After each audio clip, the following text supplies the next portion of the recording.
Gracias, presidente. Un saludo para usted, para toda la mesa directiva, a los colegas y, por supuesto, a la ciudadanía que sigue esta transmisión. Nos hemos repartido la exposición, querido presidente. Haré una primera intervención y luego continuará en esa exposición dividiéndonos en las distintas fases y las prioridades con la doctora Matiz. Empiezo entonces por contarles un poco en dónde quedamos la vez pasada. Ustedes recordarán que justamente en esta comisión, el 21 de octubre del año pasado, les presentamos el documento que habíamos recibido, que se venía trabajando en el Comité de Política Criminal. Nosotras recién ingresábamos al Consejo de Política Criminal, no habíamos tenido participación en este documento y nos preocupaba que no había existido un proceso para poder analizar cuáles de esas propuestas reflejaban o no las preocupaciones de los miembros de esta comisión. En ese momento invitamos al Ministerio de Justicia, ellos hicieron una presentación y con el apoyo de la mesa directiva abrimos una audiencia pública para que expertos pudieran presentar aquí sus observaciones. ¿Cuáles fueron el centro de esas observaciones que luego con la doctora Matiz, y hay que decirlo también con miembros de otras comisiones, el representante de la Comisión Segunda, Carlos Ardila, se sumó a esas preocupaciones que teníamos y las elevamos conjuntamente en el Consejo de Política Criminal? Señalábamos varias cosas que nos preocupaban de ese documento. Lo primero era la falta de un direccionamiento estratégico, que esto no fuese simplemente una lista de mercado de todas las preocupaciones, sino que existiera una visión de a qué debería dedicarse prioritariamente la política criminal. Y varios de los expertos que vinieron acá nos dijeron, mucho cuidado porque no vemos ahí cuál es la visión estratégica. Lo segundo y más importante es que hubo expertos que nos dijeron en la audiencia, cuidado porque parece que lo que hay es una lista de productos que tienen que traducirse en consultorías y que parecería que el primer documento daba un poco la idea de que eran documentos que tenían que contratarse a través de consultorías. Nos hicieron esa alerta. Una tercera y muy importante era que era un documento todavía muy superficial y genérico, que no permitía, digamos, desagregar cuáles eran las acciones que se iban a realizar. Nos alertaban también sobre que tenía un diagnóstico desactualizado, que desconocía cambios fundamentales en el país como el acuerdo de paz, como el COVID, como el surgimiento de una serie de fenómenos económicos muy graves de crecimiento de la pobreza, etcétera, y que el diagnóstico tenía que contener estos elementos. Otro adicionalmente que no incluía, y tal vez ese fue en el que la doctora Matiz y yo más trabajamos, que ese primer documento que recibimos no contenía un capítulo específico de violencia de género, ni contenía nada específico sobre la violencia contra las mujeres, y fue ahí, digamos, otra de las alertas que recibimos. Hacía mucho énfasis discursivo en luchar contra el populismo punitivo, pero no contenía ninguna medida específica. Y en últimas era una pérdida de oportunidad, años y años construyendo un documento y no parecía que existiera una visión estratégica. Gracias, creo yo, entre otros, al esfuerzo de esta comisión, haber hecho esa audiencia pública, a recibir los insumos de la ciudadanía y en particular de los expertos, pudimos trabajar conjuntamente y quiero reconocerlo aquí, recibimos de la contraparte en el Ministerio de Justicia la apertura para hacer unos ajustes a un documento que llevaba trabajándose años y que nosotras recién conocíamos, pero que tenía que hacer ajustes. E insisto, y aquí es donde quiero entrar en el detalle, hoy la doctora Matiz y yo podemos dar cuenta sobre que este documento que les estamos presentando tiene avances significativos frente al documento que recibimos en octubre del año pasado. Y doy algunos elementos de resumen de esos avances para entrar en la exposición en detalle de cada uno de esos elementos. El primero es que hoy, y ahí el trabajo de la Fiscalía fue clave, este es un documento con cifras actualizadas. Teníamos, como les digo, un documento que partía de diagnósticos de 2012, de distintos estudios valiosos, pero que nada tenían que ver con las bases de datos que hoy reposan en Fiscalía, actualizadas mes a mes. Hoy este es un documento con cifras actualizadas. Lo segundo, y quizás de lo que me siento más orgullosa, y aquí tengo que agradecer en particular a los doctores Miguel Larrota, Gina Cabarcas y Juanita Vélez, que fueron muy generosos en su tiempo y en su asesoría, logramos reestructurar el plan en 7 grandes prioridades. Como les decía, antes era una lista de mercado. Eso no quiere decir que solo haya 7 cosas importantes, no. Por supuesto que la complejidad del crimen en Colombia y del delito es muy amplia, pero era fundamental identificar qué era lo más grave basado en evidencia. Y gracias a este ejercicio, hoy este plan se concentra en 7 dinámicas de criminalidad. El homicidio, la violencia de género, la inclusión de jóvenes y el reclutamiento de jóvenes en acciones de criminalidad, el crimen organizado que distorsiona e irrumpe distintos territorios del país, la situación de las cárceles, la corrupción y la cooptación del Estado y la falta de suficiente modernización en la capacidad de administración de la política criminal. Hoy, gracias a ese ejercicio, este plan se concentra en esas 7 prioridades. Encontrarán ustedes que tiene una estructura más coherente, donde uno encuentra un hilo conductor entre fases, enfoques transversales, prioridades, acciones concretas y ya no hay cosas, digamos, regadas. Es mucho más corto, este también fue un comentario muy recurrente en el Consejo de Política Criminal, en particular de la Fiscalía, de la Procuraduría, insistiendo en que no teníamos un documento accesible a la ciudadanía, era un documento de más de 300 páginas.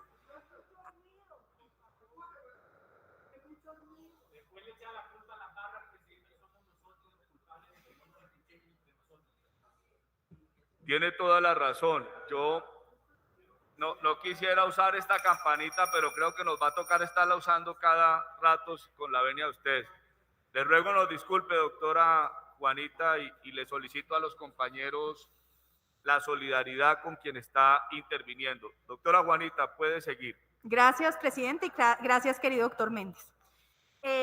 Les decía entonces que es un documento más corto, más accesible al ciudadano, un poco más práctico, sigue siendo para nuestro gusto un documento largo, pero en todo caso mucho más práctico que el documento que recibimos hace ya casi un año.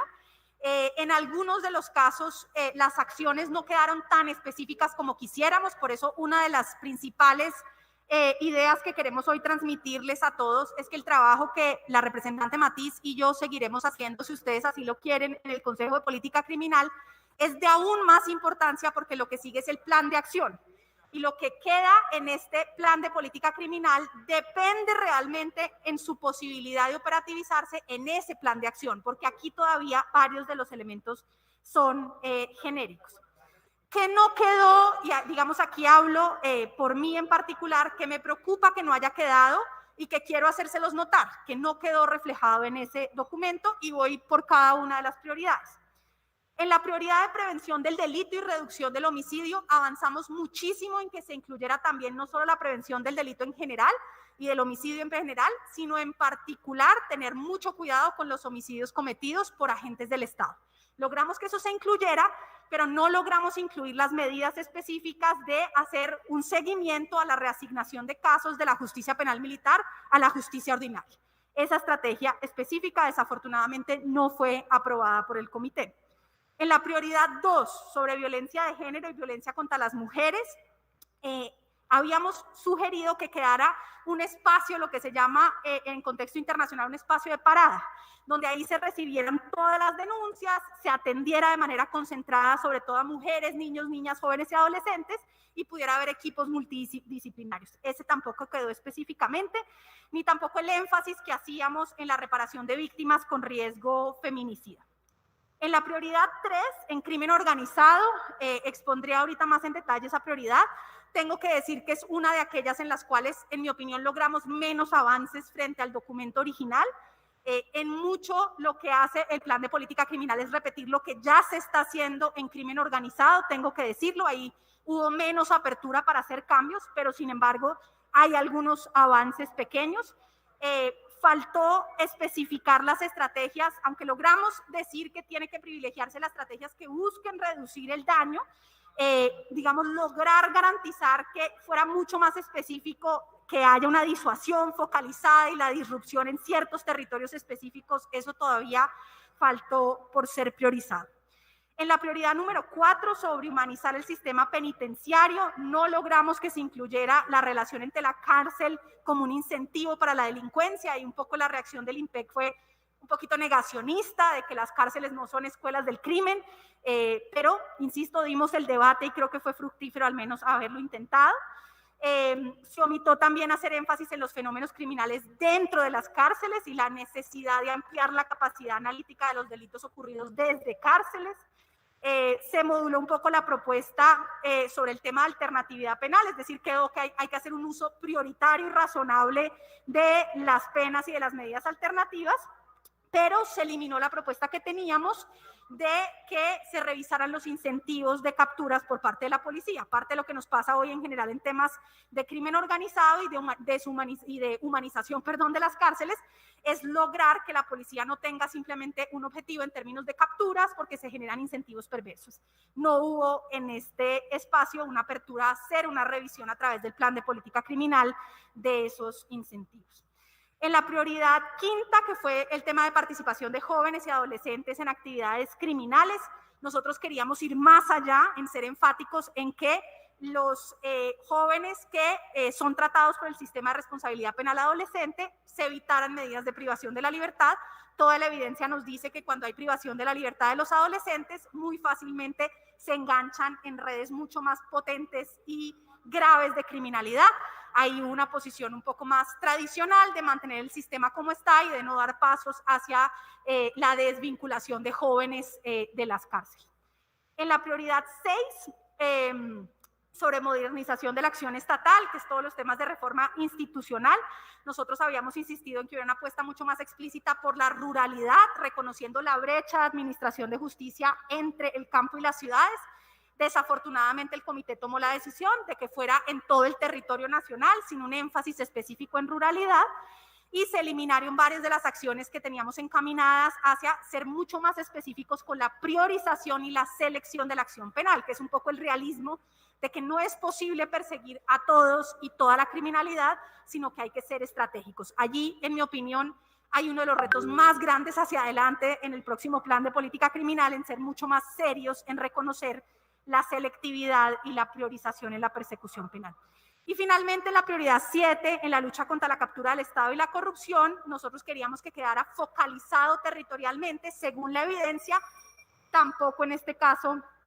Discúlpeme, Juanita, yo no sé si hoy es el sonido o qué, pero digamos, pido excusas. Sí. Le ruego al Partido Liberal atender el color de la camisa hoy de nuestra próxima gobernadora del Tolima y colaborarnos con el silencio. Doctora Juanita, continúe, por favor. Gracias, presidente. Decía que en la prioridad 7 queríamos que quedara una estrategia mucho más focalizada por región, garantizando que las estrategias de lucha contra la corrupción pues atendieran a la evidencia de las dinámicas de dónde se presentan más. Sin embargo, no se hizo esa inclusión. Entonces, digamos, hasta hay un balance de qué logramos y qué no logramos. Insisto, creo que los avances son significativos, pero pongo de presente varios temas en los cuales no lo logramos. Paso entonces ahora a presentar los enfoques transversales del plan y 3 de las prioridades. La doctora Matiz presentará las fases que quedaron en el plan y 4 de las prioridades que nos hemos distribuido entre las dos. Para mí, uno de los capítulos más importantes de este plan es ese de enfoques transversales, porque si bien, digamos, esa manera de principios lanza unas guías que creo que son especialmente relevantes para el Congreso y para esta comisión en particular. Son 6 enfoques transversales. El primero es los límites al poder punitivo y nos manda una señal clarísima. La sanción penal debe ser la última alternativa para combatir el crimen. Colegas, queridos liberales, les repito esta frase para que todos la oigamos en esta comisión.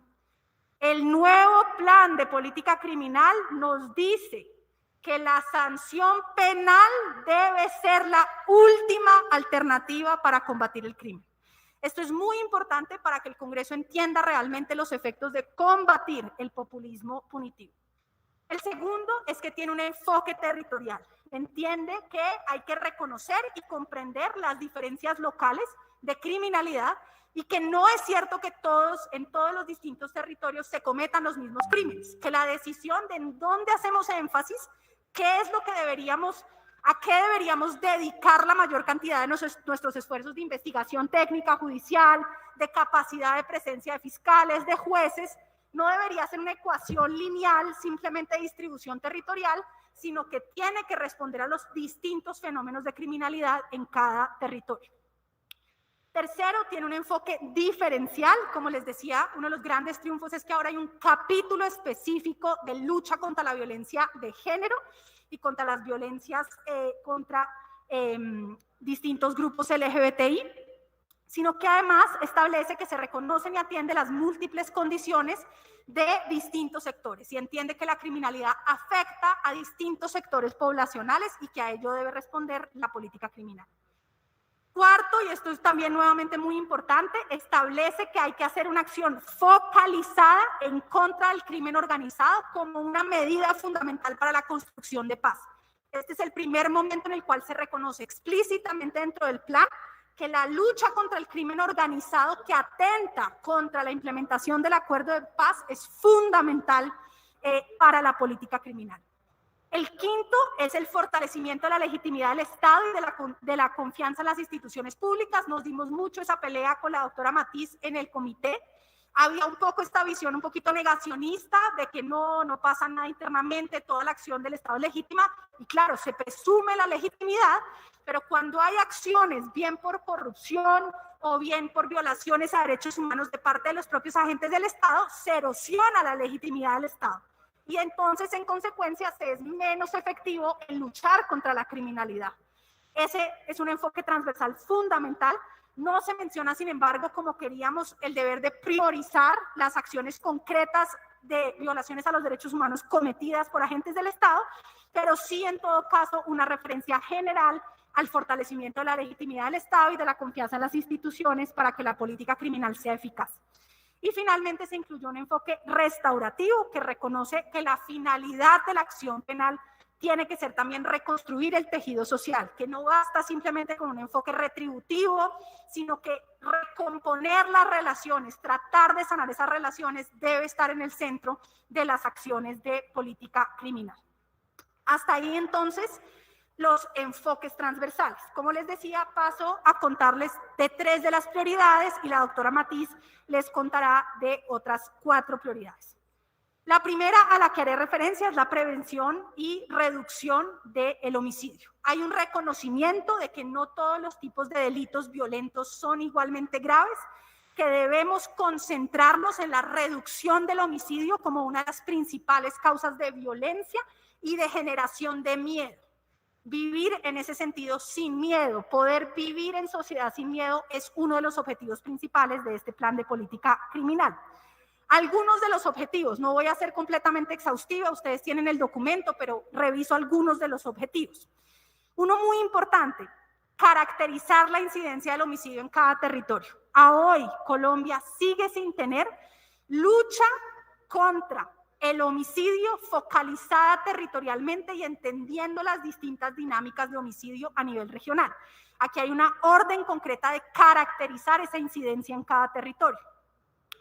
Reducir, y aquí de nuevo muy importante en mi opinión, se establece como uno de los objetivos específicos la reducción del homicidio de líderes sociales, defensores de derechos humanos y excombatientes, como 3 de las categorías en donde el incremento del homicidio ha sido especialmente notorio. Si uno mira las tasas generales de homicidio, hay cierta estabilización en la tasa general, hay ciertos distintos territorios en donde hay una desestabilización de las dinámicas de homicidio, pero particularmente en términos poblacionales, la mayor incidencia está concentrada en líderes sociales, defensores de derechos humanos y excombatientes. Se impulsan intervenciones itinerantes en regiones priorizadas para combatir con efectividad el crimen organizado. Este es uno de esos objetivos que es común entre 2 de las prioridades, el de violencia homicida y el de crimen organizado. Yo creo que ahí el factor muy importante, y esta comisión ya dio algunos pasos el año pasado, es el componente itinerante. Es el reconocimiento de que la justicia tiene que acercarse al ciudadano y no el ciudadano desplazarse grandes distancias en el territorio para poder acceder a la justicia. Aquí se habla de priorización itinerante y focalizada en territorios con mayor incidencia de violencia homicida. Se implementan además, o se ordena implementar modelos regionales de investigación y se habla de introducir modelos de presencia interinstitucional en las regiones, teniendo en cuenta las distintas dinámicas territoriales. Hasta ahí los elementos más importantes en mi opinión. Insisto, no estoy siendo exhaustiva, ustedes podrán ver la totalidad de esa prioridad número 2.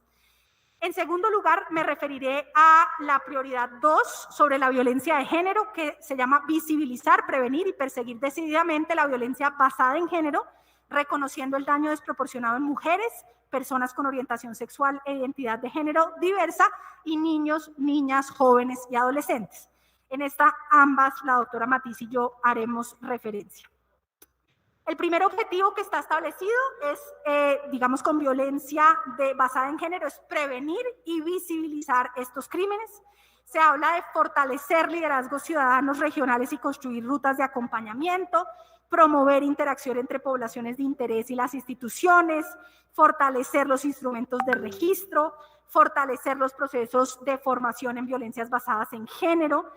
Hay toda una serie de herramientas para aumentar la visibilización de la violencia basada en género. Esto incluye fortalecimiento de la investigación de la violencia intrafamiliar, formar operadores judiciales en habilidades de análisis probatorio teniendo en cuenta un enfoque de género, es decir, que no sea revictimizador frente a mujeres, niños, niñas, jóvenes y adolescentes o población con orientación sexual diversa. Seguimiento a decisiones judiciales para poder visibilizar aquellas malas decisiones que tengan una estigmatización o que revictimicen a víctimas de violencia de género. Se habla del deber de realizar evaluaciones periódicas que identifiquen la incidencia de las reformas legales sobre el comportamiento de los fenómenos de violencia de género. Esto va a ser muy importante, más allá de diferencias que hayamos tenido en esta comisión sobre distintos proyectos que han sido aprobados en lo relacionado con violencia de género. Se crea el deber desde el Plan Nacional de Política Criminal de hacer evaluaciones periódicas para que nos deban informar si las distintas medidas legislativas aprobadas por este Congreso en temas de violencia de género tienen realmente o no un efecto de reducción de esa criminalidad de género, o si por el contrario las discusiones de este Congreso sobre penas o modalidades de ejecución de la pena no guardan relación con la posibilidad de prevenir o no la comisión de este delito, de este tipo de fenómenos delictivos. Se habla también de reducir el feminicidio y mejorar su persecución. Esto incluye avanzar en la consolidación de estándares jurisprudenciales de persecución y judicialización, establecer medidas de protección y un plan de seguridad frente a las necesidades específicas de las mujeres, diseñar medidas de intervención individual, familiar y comunitaria para transformar las condiciones de seguridad que afectan a las mujeres. Tenemos dentro de ese componente un cuarto objetivo de perseguir efectivamente la violencia sexual, dando protección y trato digno a las víctimas. Allí se hace toda una desagregación de las medidas, doctora Ángela María, que están vigentes gracias a la ley de lucha contra violencia sexual, pero que a hoy no se han implementado de manera efectiva. Entonces se habla de mejorar la aplicación del protocolo de investigación de la Fiscalía, de profundizar la aplicación de los modelos analíticos en materia de persecución penal, realizar evaluaciones de impacto de reformas relacionadas con la investigación y la persecución de estos delitos. Y finalmente se habla también de luchar estratégicamente contra la discriminación de personas con orientación sexual e identidad de género diversas. Luego está la prioridad 3, que es la de disrupción del crimen organizado, el terrorismo, sus finanzas ilícitas y actores dinamizadores que generan mayores escenarios de violencia. Si bien, como les digo, ahí, en mi opinión, no logramos tanto de los resultados que yo habría querido, les cuento en todo caso a grandes rasgos de algunos de los objetivos que quedaron contemplados. Lo primero, y esto es muy importante, representante Albán, quedó específicamente coordinar las acciones de política criminal contra el crimen organizado con las garantías de seguridad establecidas en el punto 3.4 del Acuerdo de Paz. Fue una discusión que nos dimos y que creo que fue importante que quedara explícitamente. Reducir la violencia producida por organizaciones criminales y el asedio violento a poblaciones en territorio. Aumentar la presencia, capacidad y transparencia de autoridades que desarrollan la política criminal en el territorio.